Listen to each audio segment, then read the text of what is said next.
broadcast. And to catch everybody up, my name is Dr. Josh Schilling. I'm Bubba Wilson. And so we were having a discussion about some of the latest things that are happening in the athletic training world. And what I was telling Bubba and Jeremy was that I recently sent out an email to our MAT students about, these are interesting times in athletic training.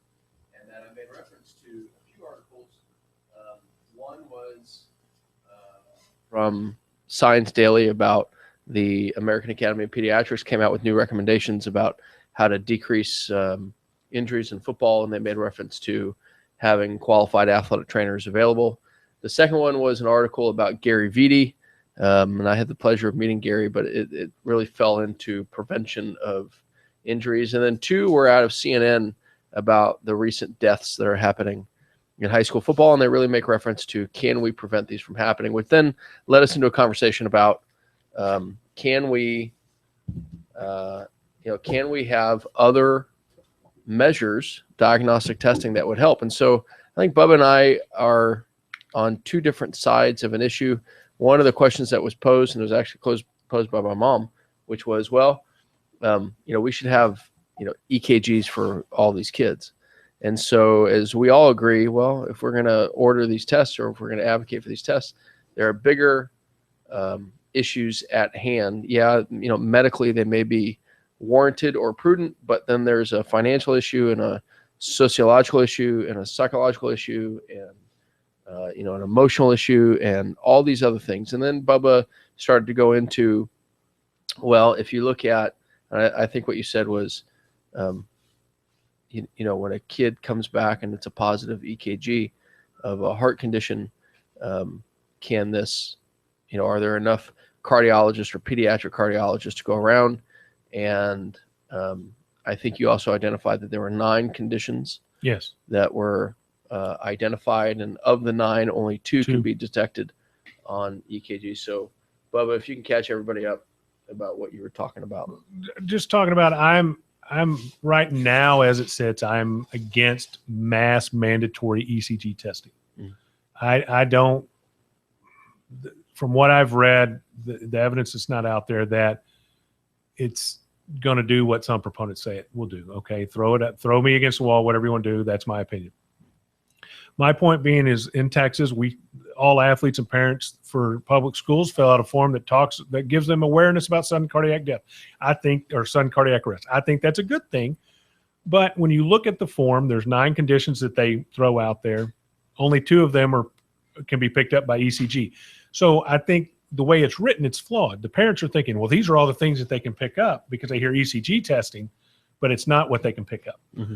The other thing on there is also commotio cordis is listed as an acquired condition. It's not acquired, it's traumatic. Mm-hmm. So I've spoken with some of our doctors, and we think the form needs to be rewritten. Right. So it's not that these tests are bad, right? These are, quantifiable tests that can produce, outcomes that would guide your treatment protocol. So let me go back and I read an article that, was talking about sudden cardiac death, and I think, it's a low level percentage, but, let's say 18% of the population, just the average population, will die before the age of 25 because of sudden cardiac. I mean, that number, I don't remember exactly what it was, but it's a low number that will die of sudden cardiac death or sudden cardiac arrest anyhow, right? And so it's assumed that part of that population is going to be of the athletic population. Mm-hmm. And the question is that, well, can we put measures in place that would help detect or prevent them? So for instance, how do you know that there's a structural defect of the heart? You're not going to pick it up from an EKG. You've got to go go get an echo. Right. Or an MRI. Right. And so these are expensive measures, and not everybody can afford them. Right. So now you're getting into the argument of, well, only a certain population could afford them and another couldn't. Right. Right. So now you've got class warfare. Right. Well, if you look at, I think, and the reason I said that about the form is because most people think ECG, it'll pick it up. And we know that's not the case. It only picks up certain conditions. And then a lot of people will, and I've got a bunch of different things running through my head I want to bring up here if I can do it before we start. And a lot of people talk about, well, the Italian study. Well, the Italian study is flawed in that it took a certain condition for the Italians that they suffer from that can be picked up on ECG and drop their mortality rates down to what the American average was. Mm-hmm. So people assume, well, we can just do that and drop our rates. Well, we're not looking for the same problem. And I'm a proponent of a better medical history. Right now, Texas is one of the few states that gets all 12 points of the American Heart Association on there. It's now 14 points. Minnesota uses 14, and they've dropped their numbers dramatically just off medical history alone and not mandating an ECG test. And if you look at the numbers, roughly there's 1 million public school athletes, grades 7 through 12 in Texas. That's a lot of ECG testing. Mm-hmm. That's a lot of echoes. Where's somebody going to go in far west Texas to go see a pediatric cardiologist? Mm-hmm. And that brings up another issue of that. Okay, well, an ECG or an EKG is run, and you identify there's an issue, and now that primary care physician refers out to the cardiologist, pediatric cardiologist, and quite frankly, there just aren't enough of those trained. Right. And so now what you're dealing with is, a sociological phenomenon of, this kid now can't play, right, 6 to 8 weeks. And this leads into other issues, sure. Especially of the teenage. So, one of the things that I want to throw out for our listeners, and obviously everybody would totally understand if I brought up concussion, right? So part of the concussion is that you go to the emergency room and you, CAT scan. Yeah, you do a CT scan, and the CT scan comes back clean. And so the assumption is what? They're fine. Yeah, there is no concussion, right? But everything we know about the concussion now says that, well, a CT scan is, because I think it's 1 out of every 100,000 traumatic brain injuries is a bleed. And so that's what you're trying to pick up. Right. And so the likelihood of you having a bleed in there is between small and none, and that we know we have to do all this other cognitive testing. The majority of society doesn't understand that. Right. And so I'm going to ask you, and I'm going to ask some of our listeners, we've identified, here are some areas that, okay, what types of testing, and I'm going to use all these different analogies. I want to, decrease back pain, or I want to increase hip mobility. And so I'm going to use the FMS. Is that the gold standard? No, it's a tool that we can use to help us identify some areas where we want to be able to produce some better outcomes and increase, better patient outcomes. And so the question I would ask you, Bubba, is we've identified that there's a problem, and now we need to have some people come to the table and come up with some solutions. And so, is the solution EKG or an ECG? I don't think that is the solution. I think it's part of it. Can we afford to have echoes for everybody? Well, no. Unfortunately, the research shows you do 250,000 echoes to get one true issue with that. So, it's one of those conversations of what's the solution to the problem, if there is even a solution, or with the emergence of social media, right? We're aware of everything that's happening outside of our own little bubble, and we're talking about these. So, in your opinion, Bubba, what's the solution to the problem? The first step to me is making the medical history have teeth, and by that I mean, and I've said this to you before, if I'm your parent and I falsify your medical history, and we find that it was falsified, something should happen to both you as the athlete and me as the parent.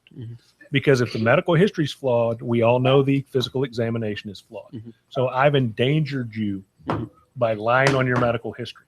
And you talk about parental endangerment. I mean, Yes. you're Child endangerment, right there. Yeah, right. And so you think that should be punished at the same level as, is it, neglect? Is it? Well, those are words and you laws that are punishable. You're going to be in jail. You can make the emotional argument of yes. I think you've got to sit back and look at that. But okay, it's different if I'm lying that you've never sprained your ankle, because I basically big deal, it was an ankle sprain on there, versus I'm lying because you're asthmatic, diabetic, and you've got high blood pressure. Those are different issues altogether.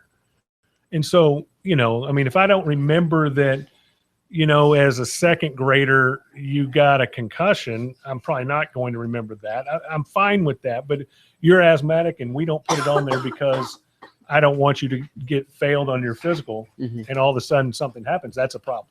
And so, what's the consequence? The child is disqualified. I don't think they're disqualified. I think they're immediately disqualified pending an investigation as to what's going on. All right, 30-second wrap up. Finish your conversation. 30 seconds. We can't finish it in 30 seconds. All right, so then we'll go ahead and kick it off here and get started. You guys ready? Here we go in 3, 2, See, I'm doing this countdown because I'll probably go back and edit that part out for the podcast later and put it at the end. Maybe. I don't know. Maybe I'll just cut it out and just go with it. Just put it on the cutting room floor. Yeah. 3, 2, 1. What's up, y'all? Welcome to the Sports Medicine Broadcast, number 190, Catastrophic Injury and Death Revisited. The goal for today is to create an after-action plan so that you can take this to your district so that you can be prepared, so that your district can be prepared, so that your school can be prepared if something happens. So I am your host, Jeremy Jackson. Sitting right beside me, you've got Jeranisha. Joshua. Jasmine. Cooper. Tiana. all right, and then we are joined by Bubba Wilson and Dr. Josh Yellen from the University of Houston. They were the ones chatting it up earlier, and so hopefully you'll catch all that. If you want to join our conversation, sportsmedicinebroadcast.com, hashtag #TheSMB on Twitter. So we got Nelly and Juanita over there on Twitter, people taking notes. Real quick, I screwed up. I set the schedule for this broadcast to go live at 9 for some reason. I don't know, just busy. You were tired. Yeah, and so and I looked at the thing, and there was like 13 people registered, and 7 people had logged in to watch live, and then I'm just like, oh, crud. So we have 3 people logged in live. Who's logged in there, Jasmine? Doc Hale, Christy K, Alexandria Beelens. All right, so thanks for logging in and showing me grace for the screw up. So I know that there may be some people checking their email a little bit and logging in just a little bit, but again, that was all my fault. So without much further ado, again, we're going to provide actionable steps. But before we get to the actionable steps, I kind of want to run through what happened, and then kind of my experience, and then we'll go through and see, and this is what I would like to happen, and things like that. So Melissa's going to play a video. Jasmine, there you go. All right, so I'm going to get right to it. Recently, we have experienced a loss, and today we'll be just discussing the grief process. And so I'm going to start off with the timeline of kind of what I know happened, and then we'll go from there. All right, so we have a kid who goes down on the track. The coach calls the athletic training room and checks on the athlete. So he says, he's breathing, but he's out. So then coach decides something's not right. Before the athletic trainer gets there, coach begins to call 911. The other athletic trainer, Bill, arrives, and then he calls me because I'm in the weight room with my students and says, bring the AED. So I send a student to sprint out there with the AED, and then I'm getting there as fast as I can. When I get there, I hook up the AED. We let the AED do its job. It says shock, and so we do that. Then we continue compressions and breath until EMS takes over. So then me and Bill go back to the training room. We kind of talk about what happened, and then go from there. I change clothes, go eat lunch, and head to the hospital. This whole time thinking, all right, well, I'm going to go in there and, see he's doing all right. Maybe he's still unconscious or something like that, but I'm going to go to the hospital and just check on him and the family, and they're going to be like, hey, thanks for saving my son. Well, before I get to the hospital, as I'm like in the parking lot there at the hospital, I get a text saying that he had passed. So even at that point, it's still like, oh, okay. Because I'm not really expecting it. It's not real at that point. So then I go in and a couple of the coaches are already there. They're the ones that had specifically worked with him that year. They're there crying and praying and stuff like that. And some of the family members are there, but most of the family members are actually in the back in the room where he is. So, I'm seeing these grown men cry, so my heart begins to break. But so I'm there for a while, for a couple hours, just sitting, kind of talking to family members, talking to our principal and our assistant principal that are there. So the hardest part, the part where my story is probably different, because just doing CPR and walking away, EMS does that stuff all the time. But seeing the family, the mom come out of the room, knowing that her son is gone. One of the assistant principals asked me or introduced me to the mom, said, hey, this is Jeremy. He's one of our athletic trainers, was taking care of your son. And so then she asked me what happened. And obviously she's crying. So like I'm choked up. I start to tell her kind of what happened. I couldn't even finish telling her what happened. And she just says, thank you. So there was never a, why didn't you save my son or anything like that. She just said, thank you. So, the nurses talking to me saying, hey, we don't have any idea what happened. We're going to do all this other stuff later, but, we've done everything we could and nothing worked. So then, she goes over and talks to the mom while I'm standing right there.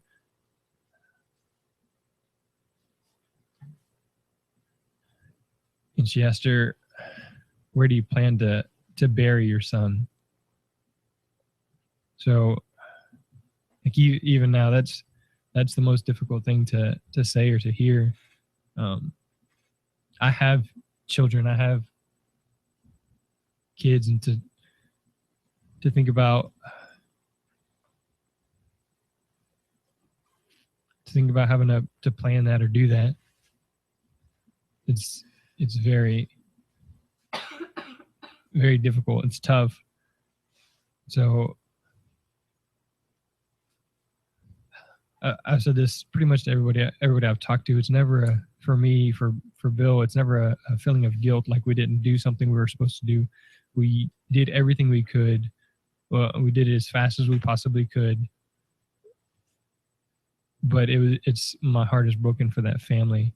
The fact that they won't get to say, goodbye or have a good day, or, you're in trouble or something like that, then hang on just 1 second. All right. So at that point, that was the video that we did. That was about maybe a week and a half right after the student athlete passed away.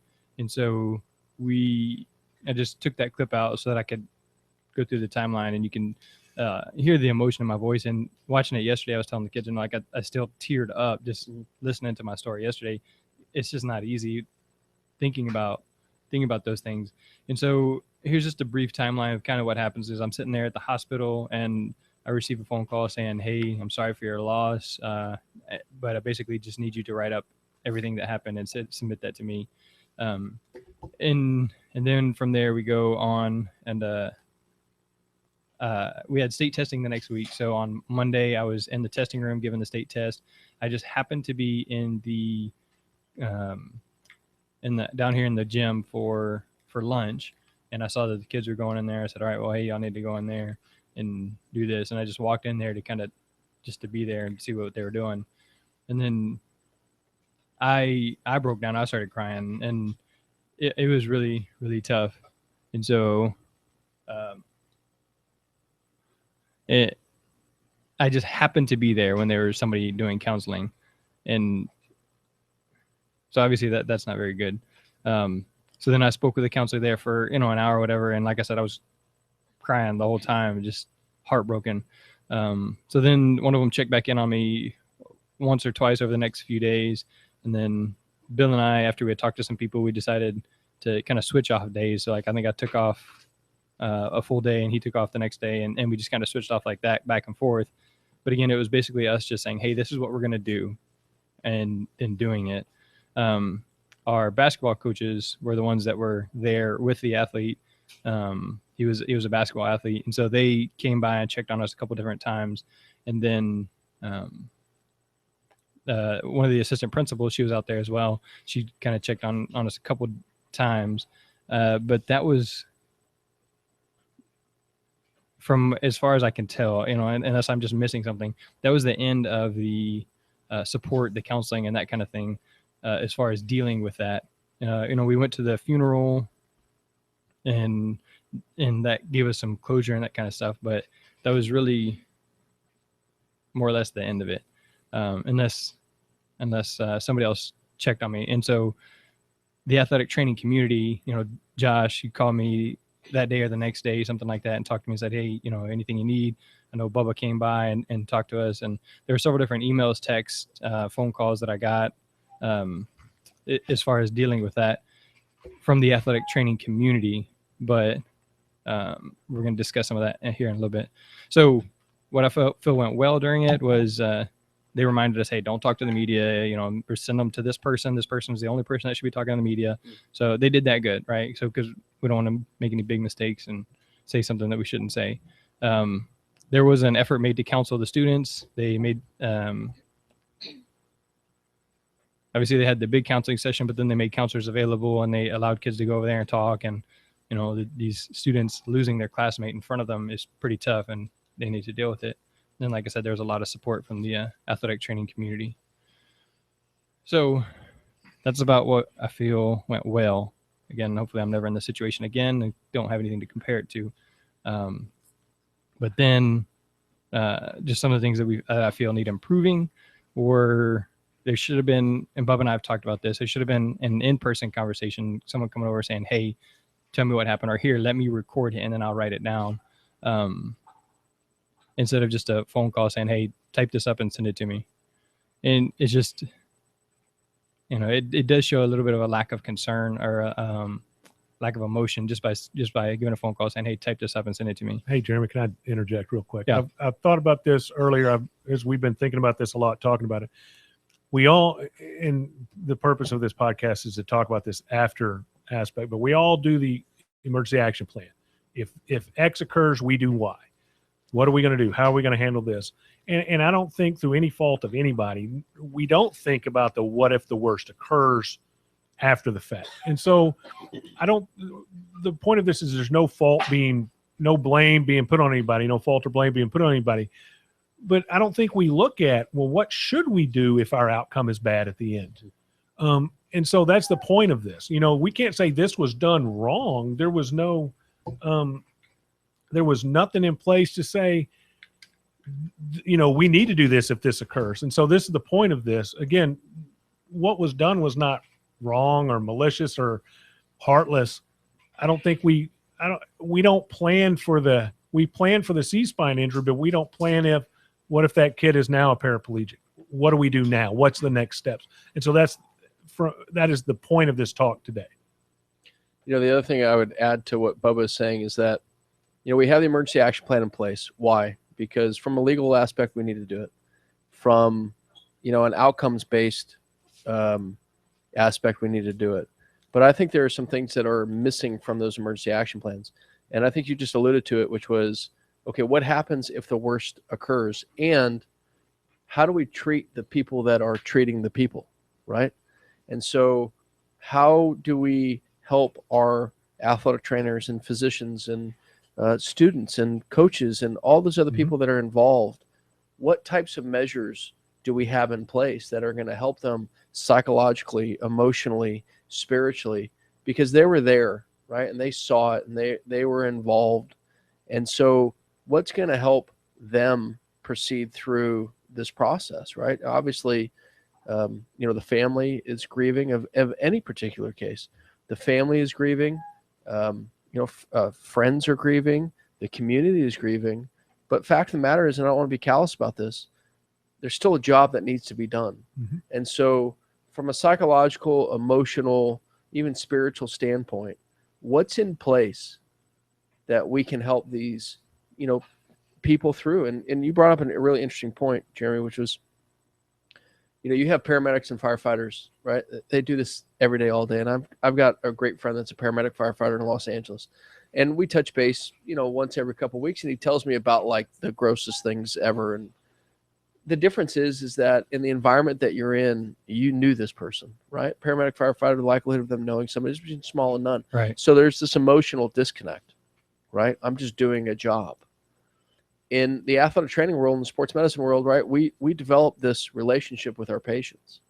And so it's a really unique environment. And so when something does happen, you do take it personally.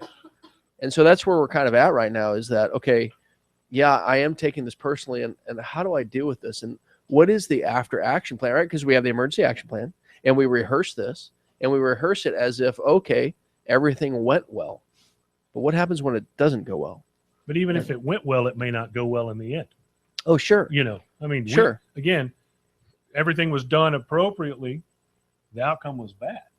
And so we've got some points on that. But yeah, we can do everything, you do everything by the book. It was flawless, but Yeah, I mean, you You can't know, you in the can't end- control the outcome. So Right. when I was a student, one of my team physicians, Eric Sletton, he was the team physician at Cal State Northridge. He's an ER doc, sports medicine fellowship trained, and we used to do some rotations with him in the ER.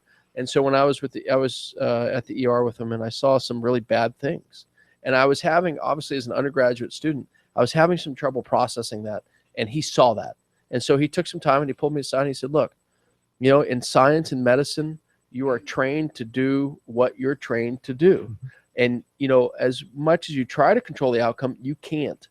So you work these processes that are in place, that there's some evidence behind that these work, and you go through that process, but you can't control the outcome. So he put it the best way that I've heard, right? Which was, I do everything I can do to control the outcome, and then the rest is not up to me. And so, I took that, and everybody will interpret that any way they want to interpret it. I interpreted it as, I can do the very best I can do and how I was trained, and the rest, right? We all have to understand, it's just not up to me. Right. You can only do your part. Yeah. All right. So some of the things that I would like to see, and again, this is going to be included in the recommendations for your plan. And again, if you're in the live chat, or if you're listening to this just a little bit later, I'm actually going to send out our recommendations via email, and I'm asking for your feedback to help us build a more solid or a more thorough after action plan, so that it's going to be the best product we can produce for you to submit. So some of the things that I would really like to see is regular intervals. I mean, it can be easily automated, scheduled an email to say, "Hey, I was just checking on you." Even if, I'm not really thinking about you at this moment. Well, I scheduled that email, for the next 4 weeks to just say, "Hey, I'm thinking about you." And then you can easily respond and say, "Thanks." Or you can easily respond and say, "I'm really struggling," or I feel down, or I feel great, or whatever. But easily just set something up to schedule those emails. And then, like I said before, there was a little perceived effort to continue providing care, or checking on those people who provided the life-saving measures, like you're saying, taking care of the people who did that. And there definitely is an emotional connection. It's not like EMS where they do that day in, day out, 20, 30 times a day. And they don't know the people. They don't check on them afterwards. They don't go to the funerals. And so that's definitely something I hope that you do not experience in the loss of an athlete, but also the just the feeling somewhat unsupported by Left out. left out. Just like, okay, well, we'll take care of the kids and everybody else will be all right. So I know Jeremy and I talked about this a bunch, and this is one of my two big points of today is you bring in the grief counselors for the kids, and that's understandable. But again, the people directly involved had no true grief counseling. And I think one of the things that needs to happen in an after action plan is the best analogy I can give is think of an officer involved shooting. They have to go to counseling. Mhm. I think it needs to be stated that, okay, those involved need to go to a counseling session, minimum one, that says, are they able to perform their job? Because if this happens again, are they going to be able to do their job effectively? And so I don't think you say, "How you doing?" "I'm good." "Okay, we're done with you." I think it needs to be, you need to go to someone professionally that cost is, borne by the district or whomever your employer is, and say they're okay to come back to work. Now, whether or not you want to take days off or you want to come right back to work, everybody grieves and everybody handles it differently.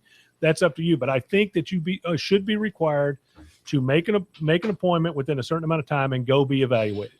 And I would add to this, and I would say that whatever counselors are identified, they have to be identified, I suppose, by the district, and they have to have certain qualifications, right? Right. Because not every counselor is good at grief, and that the support group needs to understand this kind of Kubler-Ross, these 5 stages.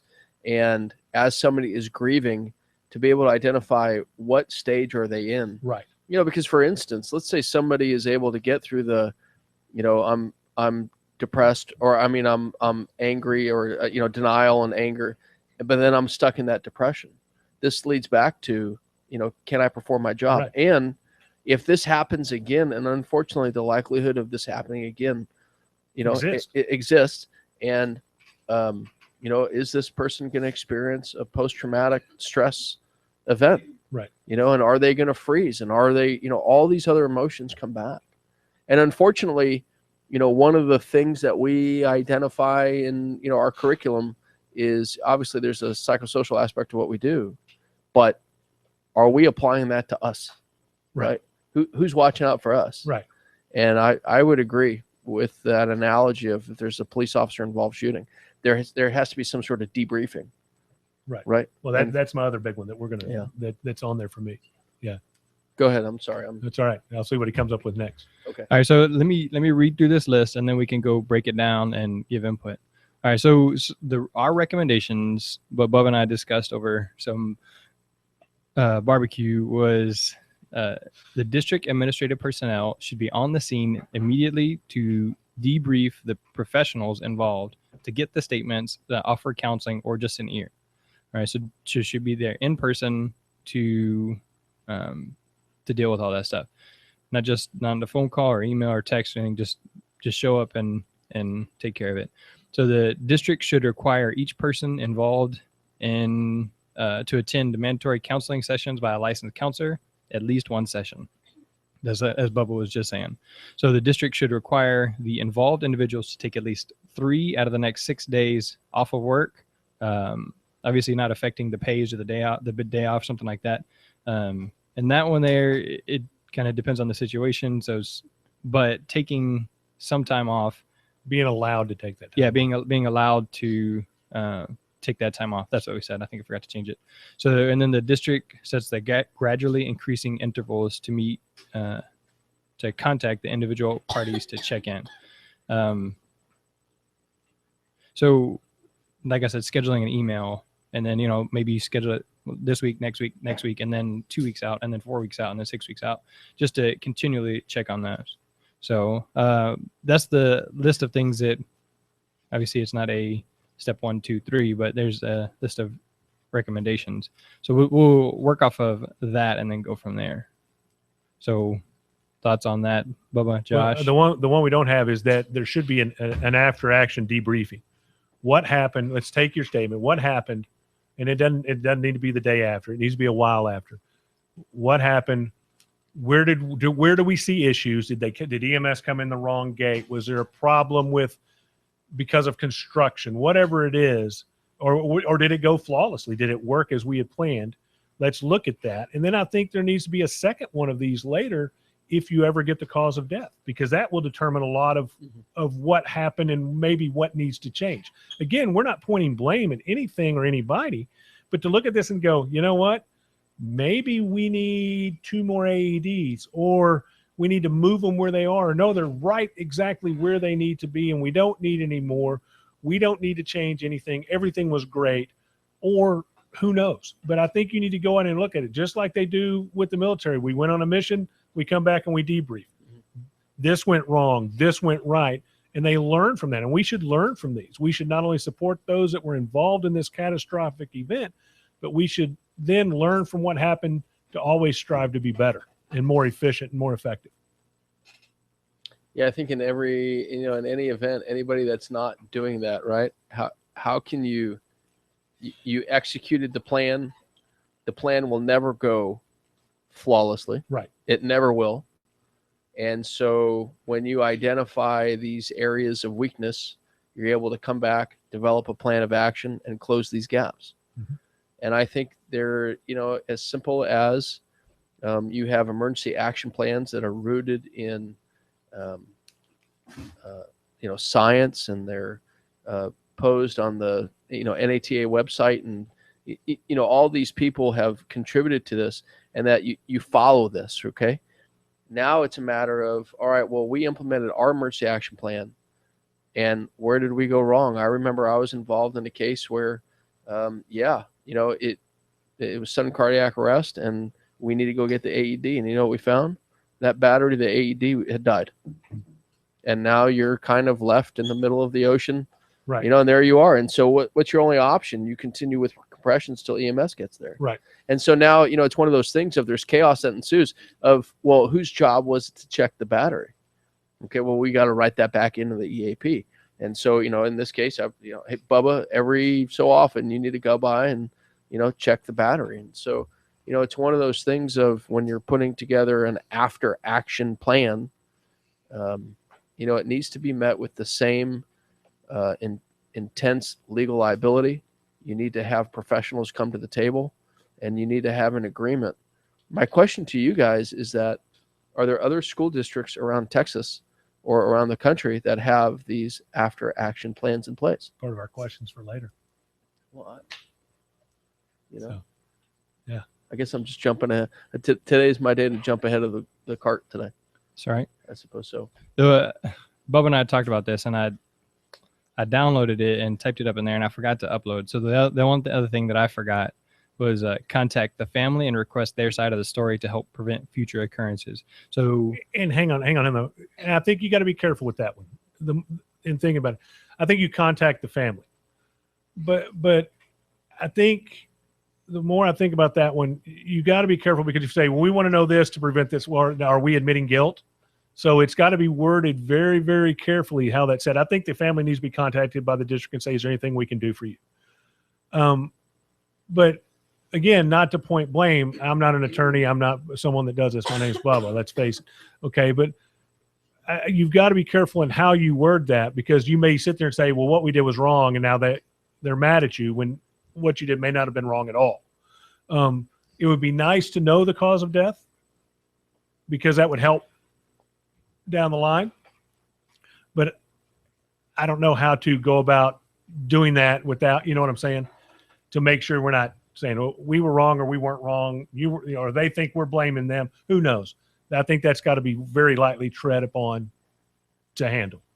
But regardless, they need to be contacted and offered condolences and any assistance they need. They may have other kids in the school district. You know, what can we do for you?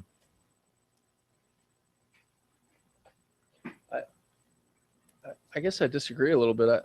I think that the cause of death is probably a little bit more important to me. No, I'm saying it is important. I think you got to be careful in how you phrase wanting that information. So you can say, because in essence, what do we want the cause of death for? So we know what happened, so we can look at it. But you don't want to look at it and say, in how you say it, well, we think we might have screwed up, but we want to know so we don't screw up again. That's my point, is not admitting there was fault or wrong, finding the way to ask for it where you're not doing that. Yeah, I mean, I suppose it's all in the way that it's presented. Right. You know, we want to be able to find the cause of death so that we can go back and improve Exactly. our responses. Make sure that everything is being done appropriately. Yeah, I mean, if this is a congenital abnormality, there's not a whole lot we can do about this. Right. Right. Right. But at the same time, not saying, well, we want to make sure we don't screw up the next time. Well, you didn't screw up this time, but you just said you did. That's my point. How it's phrased, especially when it's still raw and early, you know, I just look at that and go, I might take that differently a month after versus 3 months after. And so I think how it's presented, you know, makes a difference. But again, I'm not the person, hopefully, that's ever going to be making that phone call and having to ask that question. Yeah. all right. So I got one question from off of Twitter. Someone asked, is there anything that's currently available to athletic trainers in this area that deal with this other than the district? So Bubba, Josh, do y'all know of any sort of counseling other than, hey, you called me and said, hey, I've been through this, let me help you? Do you guys know of anything? I don't know of any formal type, you know, I don't know of any formal groups like this. I know that in some areas, you know, obviously in an area like Houston, the city is enormous, right? And that, you know, you have certain cliques of athletic trainers, and, you know, obviously, and that's normal. That would happen in a size like Houston. In some of the smaller areas, the athletic training community is you know, a little bit more intimate.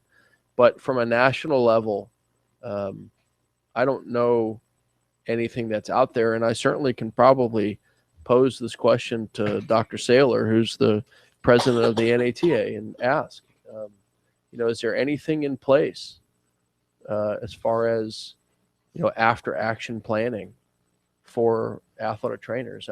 I've heard some discussions along the line that there needs to be more things in place to help clinicians. My question is, in medicine, if you are a resident or you're a fellow and you're in the emergency room and a patient dies, what's the process that happens in medical school? What's the process that happens while you're in residency? What's the process that happens in that ER?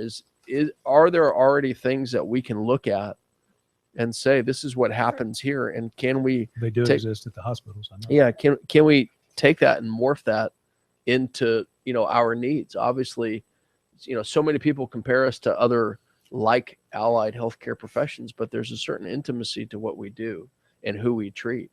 And when something like this happens, right, you are emotionally invested, and it's hard to divest from that, because you're always going to go back and think, did I do everything I could have done? Right. Did I make a mistake? Did I say things to the family? What did I do? And so again, I would go back, and Bubba, you're associated with the hospital. I'd go back and look at those after action plans. What's in place? And more importantly, what's in place for our younger clinicians, right? You have somebody that just came out of school. You have somebody that, is really in clinical practice for a very short period of time, and something like this happens.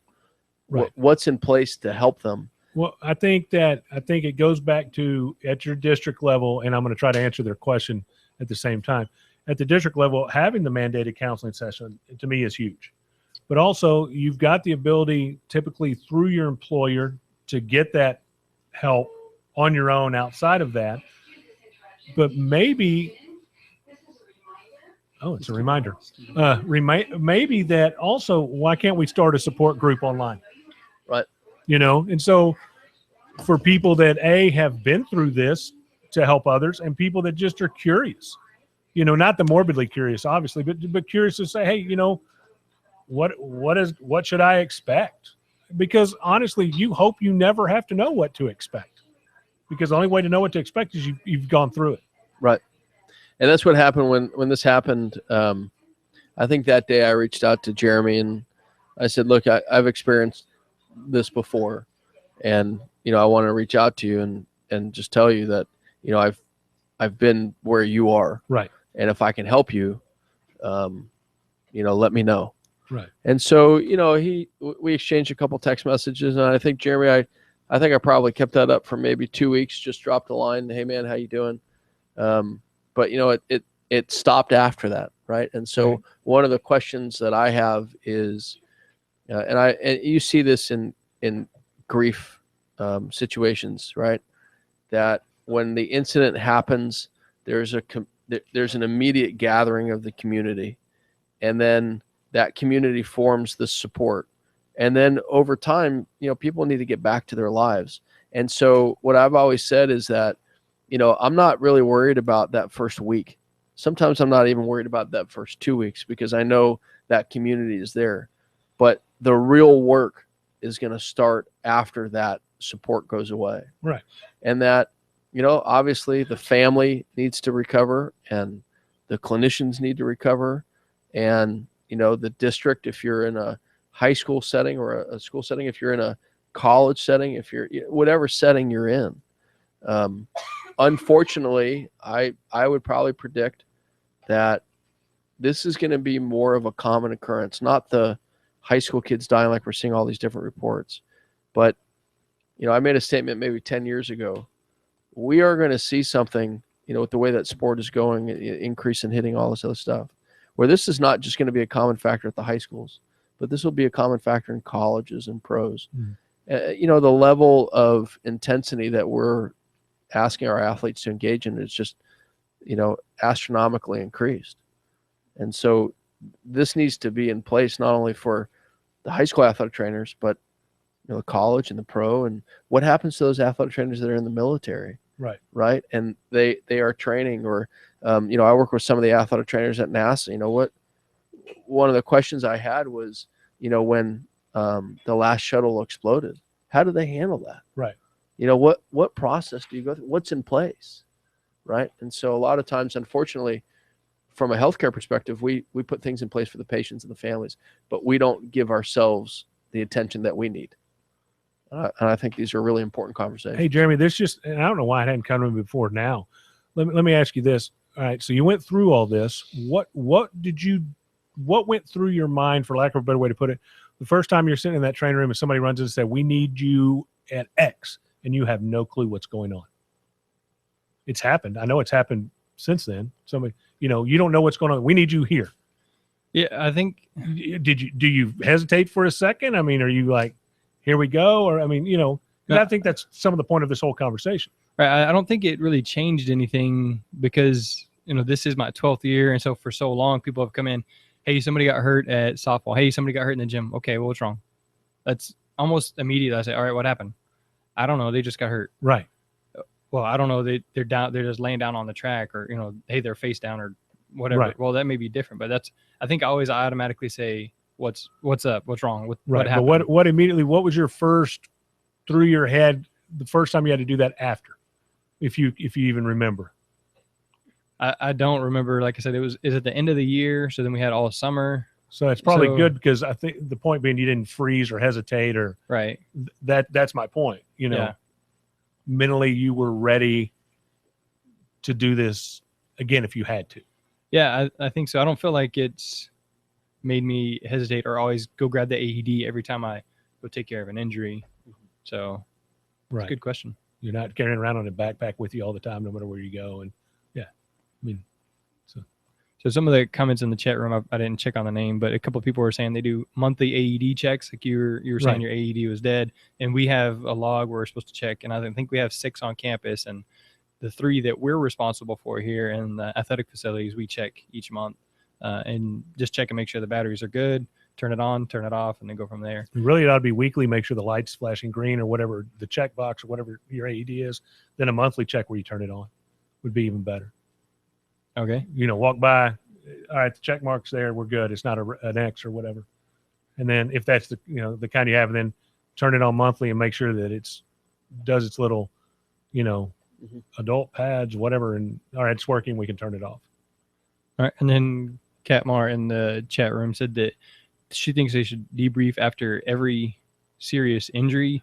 And so I'm not quite sure, Kat, what you mean by every serious injury. Is that anytime somebody goes to the hospital? If I could speak for Cat, I would say catastrophic. I don't know if we need to debrief for an ACL tear, but the times where I felt like I really needed to speak to somebody, there was one time where I was at the AAU Junior Olympics. This was in Louisiana, and we were at the Castine Center, and I mean there was a catastrophic injury that occurred, and nobody, I was the only athletic trainer that was there, and so I responded. And it was one of those things where chaos just broke. And afterwards, once we had managed the case, I needed a second. And so the facility manager came up to me and said, do you need anything? And my response was, I mean, not to be funny, but I said, I need about 5 minutes. Yeah. And I walked out and I threw up. And I just, Right. that's how I responded to it. And then, I remember one of the thoughts that I had in my head was, I still have a job to do. Right. Right. And so you got to go back and do that job. And so you don't have Suck it any up, time. Buttercup. It's time to go back. Yeah, that's right. Yeah. And it's one of those things of, I think it's about time that from a sports medicine standpoint, we tend to not include the emotional and psychological side, right? Like you just said, suck it up, Buttercup, or throw some dirt on it, or, whatever it is. But it's about time that we recognize that, there are feelings associated with this. Right. Especially in situations that athletic trainers are working. You see your patients every day. You see them day in and day out, and you've made connections with them. And if you're in a situation where, you get to see them, say, in the high school level from 9th to 12th grade, these are very important times. Mhm. Or in college, let's say 5, or even in the pros, you've been with the team for 10 years, or in another setting like Right. NASA. Okay, you live in, you grow with these people. Right. And Right. so it's one of those things of, hey, look, we need to be able to manage this. Right. And I look at it from when should we debrief of obviously loss of life. I think something catastrophic, i.e. paralysis, loss of limb, potential loss of limb type thing. Because if you do it every time you send somebody to the emergency room, you may Yeah. be sending them to the emergency room because they're having trouble breathing. And, so we're not going to do it. We still may debrief off quickly what went right, what went wrong. Sure. Did they need to go? Well, mommy I, wanted them to go, I so think we you should be sent them. doing There's that. a I lot think you of should be ways doing that anyway, right? Right. That's how you're Right, closing the but loop. it's a quick, it's quick Right. versus a long drawn out. Right. I think we always debrief, so it's again no right wrong answer on some of this. No, but we do it, but some of it is very well. We shouldn't do that next time. This kid's a drama queen, or no, we good call sending them. Whatever it is, talk about it a little bit. And let's go. For the bigger ones is a longer drawn out process. Right. And I think that as we move, there's always this big talk about athletic training being, we need a seat at the table in the medical model. Right. Okay. So going back to the question I had, if we're looking at the physicians that deal with these traumas, right? ER docs, etc. What's the process that they go through? And we need to be able to form that. Mm-hmm. And so you're right. Catastrophic injury, right? A paralysis, a fractured, neck or spine, death, a loss of limb. These are all things that are very traumatic. Not only traumatic to be a part of, but traumatic to see. Right. And so, what's the process that's in place? And as far as going back to debrief, I think anybody in any situation, right? I don't care if it's a sprained ankle. I don't care if it's an evaluation of a concussion. I don't care what it is. If you're not going back and constantly closing that loop, Sure. that loop and evaluating of, what could I have done better? Well, that's somebody I just don't want to be around. Right. Whether it needs to be a formal process or not, being, in a room talking, etc. Well, I think that's warranted on the intensity of the injury. Right. Should we put this guy in an immobilizer or not? Should we put him in a boot or not? We do that, but we don't, but it's quick. Right. And again, we don't do it at the bigger level. Right. Which is why we're sitting here. Right. I agree with all that. What else you got, Jeremy? I was looking in the chat room just to. Come on, multitask. Let's go. I can't. They say when you do that, then you're not very efficient. Oh, then I'm not very efficient every day. No comment. But Yeah. Thank you. Anytime you want to trade places with me, let me know. What day is it? So, Josh, you have been part of CPR, both successful or with the person surviving and with them failing. Yes. Tell me some of the things that in your specific situation, some of the things that you've felt really helped that we might not have hit already. Helped in terms of me in processing. dealing with, yeah. So this is all about the after action plan. So I'm going to speak very generically because I'm not going to use any names or situations to protect, just in case anybody's listening. One of the things that helped me was that I was able to speak to a couple of my mentors about. Talk into the microphone. Oh, I'm sorry. One of the things that helped me was that I was able to speak to one of my mentors about, this is what happened and this is what I did. And when I explained exactly the process that I went through, right? And so I'm a CPR instructor in the AED through the American Heart Association. And I always tell people the worst thing that is going to happen, which is what we're talking about, death, is the easiest thing to treat, right? In terms of everything else you're going to learn is differential diagnosis and, these special tests. But in a situation where there is a death, a cardiac death, well, call 911, get the AED, and start CPR. And so that's a pretty easy process to follow. One of the things that I guess gained comfort in is that when I was able to reflect back on how I responded to some of these situations, I did what I was trained to do. Now you bring up a bigger issue of, is this, in my opinion, is this person a religious person? Is this person a spiritual person? Is this person, whatever it is? And I don't bring that up because, well, you're going to have to make peace with God or whatever term you want to use for that.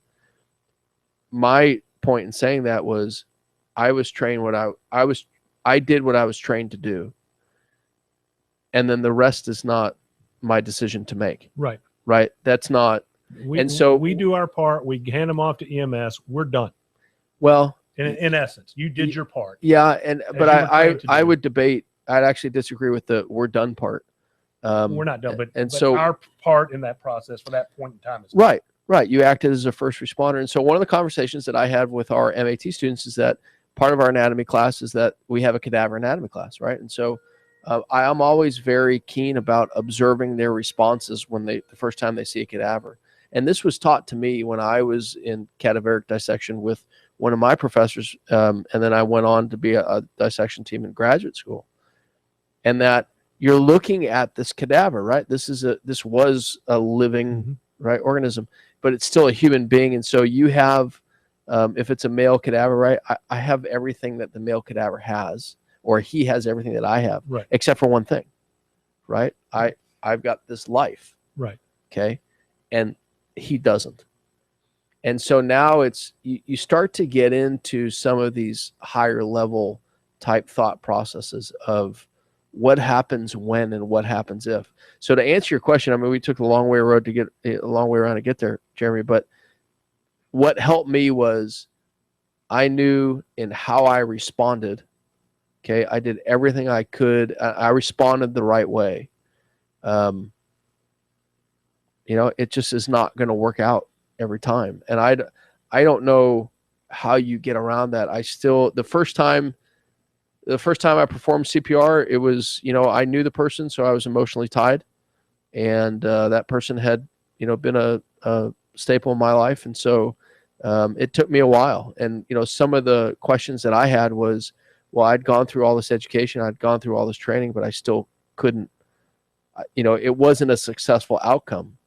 But that goes back to,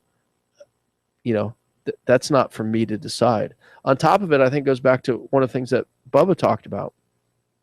What are some factors, and I think that's a natural occurrence, what are some factors that occurred leading up to this, right? So let's just say in a situation, let's take it out of athletics and put it into the normal population. Well, the person was out of shape. The person had heart disease. The person was diabetic.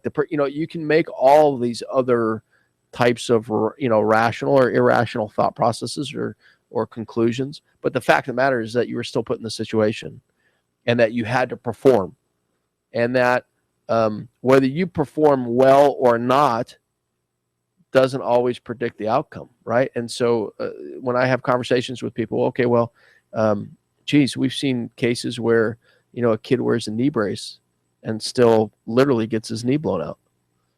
We've seen cases where, we've rehabbed areas that are, they're 125%, 150% of the unaffected limb, and we still experience injury. Just because you wear your seatbelt and you have an airbag doesn't mean that you're not going to die. We're trying to limit the occurrences. We're trying to limit, these catastrophic outcomes. But the fact of the matter is that bad things are still going to happen. Right. And you talked about earlier, I'm a CPR instructor, and I always tell them, I don't care what you do something. I don't care if it's 37 compressions and 6 breaths, or you're doing 30 and 2. Do something over nothing. Yeah. It's like a coach says, and if you're going to screw up going 100%. It's kind of the same thing. Do it as best you can, but do something. Yeah. And the other thing too is that it's really hard, unless you're really put in a situation like that. It's hard to predict of how somebody's going to respond. Right. Right. And so you can rehearse and you can rehearse and you can rehearse, and we can come up with all these different simulations. Mm-hmm. I remember in Los Angeles, geez, we would rehearse earthquake drills all the time. Well, I was there for the Northridge earthquake. I was on that epicenter. And when that thing hit at 4:31 in the morning, it was like, okay, well, let me get my bearings and let me figure this out. And so a lot of times people feel like, and I always give these analogies, right? So, you're water skiing, and if you know anything about water skiing and you fall, what do they tell you to do? Let go of the rope. Right. Right. Mm-hmm. And so it's one of those things of, okay, you just got hit with this huge wave. And what are you supposed to do? Oh yeah, I'm supposed to let go of the rope. Right. But you don't always remember this. Mm-hmm. And so you have to always rehearse this in your mind. How is this going to go? The other thing I would tell you is this, Jeremy, you've experienced this once. I don't know what the statistics are of you experiencing it again. I think it's just as, I've gone through it more than one time. And so I'm not going to tell you that each time it gets easier, I'm going to tell you that each time you're more capable of handling the after, right? That, okay, I've been through this experience before, and, whether the outcome was positive or negative, I knew that I responded the way I was supposed to respond. All right, I'm going to go through some of this stuff in the chat room. Alexandra Blina says student counseling services should also be available to staff. Let me see. There we go. Should also be available to a class for all medical professionals that should discuss how to help themselves seek help in the event of catastrophic events. So on that note there, Josh, as you're preparing the next generation of athletic trainers, is this something you did? You might have mentioned this, but I know you said you did rounds in the ER, and I know your kids do a lot of different clinical rounds. Is dealing with this something that they're learning? Because I never did. Yeah, it's one of those things of, and unfortunately, in any medical field, a student is going to learn when somebody's hurt, right? We can create all these different simulations, and so I'm always very keenly aware of, how are they responding? How did they respond to X situation? How did they respond to Y situation? I think luckily so far in this program, at least, I haven't had any students go through a catastrophic event. At my previous institution, I think we had a couple times where, because he's just there for, I think I was there for about 10 years. And so statistically speaking, you're just going to, you have to play the cards and it's going to happen. And so, we try to create scenarios where, how do you respond to this? And I think certain things are put in place. One of the things is, quite honestly, the cadaver, right? How is somebody going to respond to working with cadaver? How is somebody going to respond in a tense situation, whether that be in the face of your supervising athletic trainer, or a tense situation in a game, or all these are predictive factors. It's very difficult for them to really think about this until you've experienced it. And next semester is when our first cohort will go through the psychological interventions class. And so there are all these different things. I know Dr. Ray Castle at LSU, one of the things that he puts his students through as they're applying, I think, is a psychological readiness test. And I thought, well, that's something that we should probably add. I asked my students to go through a number of different things that I think are there just to help them. It's a resource to them. And we need to be able to prepare them to experience this, right? Because you don't really know the first time, even if it's a sprained ankle, you don't know how you're going to respond. When you're the person, yelling at you. yeah, when you're the person, how are you going to respond to that? And you've got to go through some training, and luckily we've got some clinical assignments in place that allow them to kind of grow into this, and they're being mentored by people that have been doing this for a while. We can't control the human factor, right? And it's a huge part of it. Oh yeah, and I mean I've been in situations where parents have yelled and screamed, and coaches have yelled and screamed, and I can think back. And the other thing I do, Jeremy, too, is that I think it's really important for this younger generation that's coming up that their faculty and their staff and their preceptors be very honest with them. I'm very honest with them.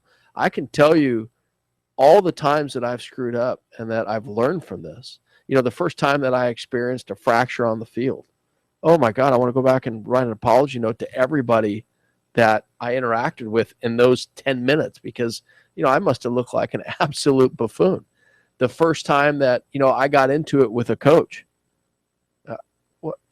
but you're a young clinician, and you have to learn these things. And so right, no, it does come from experience. I know what I would have blown a gasket over 20 years ago, I go, I'm not even worried about that anymore. That's right.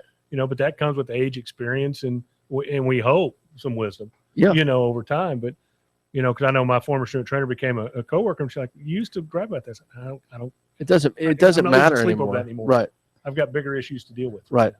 And now 6 months from now, that may become an issue again. But right now, man, I'm over that. Yeah.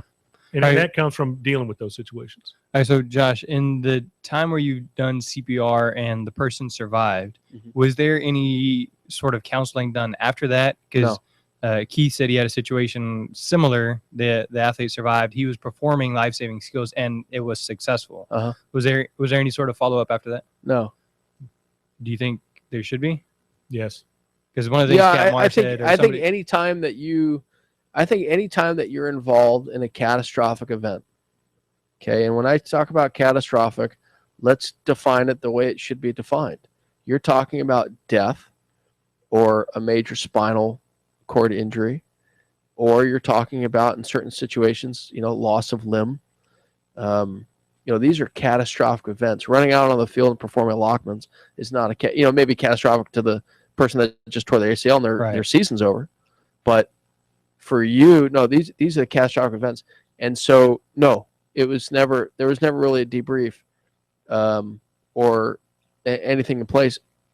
But I think there should be. Anytime something like this happens, there needs to be a time where we can just calm down. And so, this happened to me when I was an undergraduate. I didn't realize it was happening, right? And luckily, I had somebody in place that had been doing this for a while. And it was one of those nights where just the earth opened up and swallowed everybody whole. And we were covering both, at that time, it was the B team, and then the varsity game. And so the B team played in the afternoon, the varsity played at night. And these events happened in between the two. And the supervisor at the time, the head official came out and said, look, we got to start the game. In order for us to do this, the athletic trainers need to be on the field. And he just very calmly said, we're not coming out until we're ready to come out. And I didn't know how to process that at the time. But I know how to. If that happened today, you would handle it totally different. Yeah, but I know how to process it now. Right. And that process would be like, we need 10 minutes, right? Because we got to talk about what we just experienced. And are we okay to go out there again and perform our jobs? And so, yeah. Which goes back to the counseling if you're involved in that. Right. Later. And it's one of those things. And so I think these are all experiences that you talk about. And the other thing you need to realize too, Jeremy, is that we're a medical profession. And if I were to look around to all the other medical professions, if I compare us, to the other like allied healthcare professions, if I compare us to medicine, all those other things, my question is, what's in place to help them? And in the medical profession, we're so dedicated to treating our patients, right? We're so in today's time where it's about patient outcomes and evidence-based practice. Well, what about us? And so there needs to be some systems in place because, now you're leading into bigger issues of burnout, emotional burnout, post-traumatic stress disorder or symptoms or, stuff like that. Right. I have to, I got to break out. I actually have to be somewhere else. Bubba, it's always a pleasure, sir. Good seeing you. Yeah. I noticed. Did you notice, Jeremy? I said, it's always a pleasure. And he can't say the same. Well, I was going to say something, but I realized we were on the air, so I was just saying. Same goes to you. Okay. Alan, I always Other people don't appreciate realize your our sense of humor. So Yeah, your that's right. wisdom and input here. So Jeremy, thanks for everything you're doing. I'm sorry that this occurred, but I think that the result of this will be much better and that this young man will have not died in vain. That because of these conversations, these situations will improve. And it won't just happen at a very small level. This is a platform where the rest of the country can listen and learn and give some input. And hopefully this will go and create some position statements that can create some change. So I applaud you. Thank you. Thank you. All right. Take care. we'll see you. Always good seeing you. Yeah, thanks. All right. But thank you. You should, So- but anyway. So as we're kind of wrapping it up here, I'm just going to read through these recommendations again. And let me switch it off of Bubba so you don't see him picking his nose. All right, so I just set this camera up. Let's see, it looks a little weird. Right up on me. Some of the recommendations we would like to include in the catastrophic death action after action plan is that the district administrative personnel should be on the scene immediately to debrief the professionals involved with providing the care, to get the statements, to offer counseling or an ear. The district should require each person involved to attend a mandatory counseling session by a licensed counselor at least one session. The district should allow the involved individual to take some time off immediately following, and then allow for time in the near future where those days don't count against the pay or the vacation time of that person as they deal with and work through the emotions and the grief. The district sets gradually increasing intervals to make contact with the individual involved rescuers and just check in. Again, that can be scheduled text or scheduled email. Again, just regular interval contacts. There needs to be an after action debriefing. So anytime you activate the EAP, the Emergency Action Plan, Alexandra Blennis said this at Boston University, every time that the EAP is activated, they do a debriefing so that you can get better. And we want to contact the family and just hear their side of the story and see if maybe there's something that we can take from their side of the story that will improve the way we react or respond next time. And Bubba mentioned caution when asking for the cause of death, so that it's not saying, hey, we didn't do this good enough last time, or it's just, hey, we want to hear your story.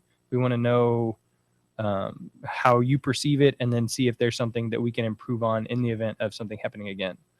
We want to institute weekly AED checks where you just walk by and check and see that the green light is there, and then a monthly AED check where you actually turn it on to be sure the batteries are good. We want to debrief after every serious injury. So again, catastrophic injury is just as Dr. Yellen just defined, or I would say anytime the EAP is involved, you want to debrief. I like that. And then you want to connect with a mentor. Like I said, that was huge, and just hearing from so many people. My wife answered my phone for 2 days with texts and emails and phone calls because I didn't really want to talk to anybody. And if I did, then I was going to contact them. And, or like Josh called and I accepted his call because, certain reasons, and so connecting with a mentor or making way for you to connect with a mentor. So that is our proposed recommendations for the catastrophic after action plan. Bob, anything I left out Not that I can think of. that you can think of? Are we gonna ask for their input? Yeah, and so I'm going to email those people that are on the email list, and the people. So hopefully, if you're logged in live, you're on the email list. If not, then it's pretty easy. Go to that website. It's right there on the right-hand side. And then I'm going to send this out and just say what other suggestions you have, what other comments you have, and then we're going to take those. I'm going to kind of filter through them. And then if we need to, we can kind of vote or rearrange them a second time. And then obviously the idea is for there to be a piece of paper that you can print out and say, hey, district superintendent, this is what I would like to implement in our school district, so that the process afterwards, the grief, the healing is easier for you. And hopefully you can learn from our experiences. Any other thoughts, comments there? No, that doesn't. Okay. Sportshealth.com. As I was sitting earlier, you could see the cool banner they got behind me. I talked to Greg Evans last week, and they're sending out some stuff to me to test out to share with you. And so if there's something that you'd really like to hear about or see about, let me know, and then I can request it from Greg, test it out, and then give you my input and feedback. You can also enter to win a gift card from School Health each month because you're a listener to the sports medicine broadcast. So go to schoolhealth.com, sportshealth.com/SMB, sportshealth.com/SMB. The December code is FOOBAG. So FOOBAG is the December code, which just recently would have been very good to have because it was really rainy for the weekend for some of the games. And I saw lots of pictures on Twitter of people having to throw out tape and all this other stuff because it got wet. So check them out. FOOBAG is the December code for sportshealth.com/SMB. You can check out our website. Again, if you want to sign up for the email list there, sportsmedicinebroadcast.com, where you can watch live almost every single Wednesday on the website. You can join the conversation by joining in here, as we got Doc Hale, Christy Keeler, John Prosek, Greg Gorig, Alexandra Blennis, Catherine Marr, Keith Shireman, Catherine Windsor, and I believe there was one other person that had dropped out. And so thanks for joining live, for throwing in your comments there, for helping us just make this better. Thank you. And then for Jeremy, the sports medicine one, kids, Josh that left, and Bubba, that's a wrap.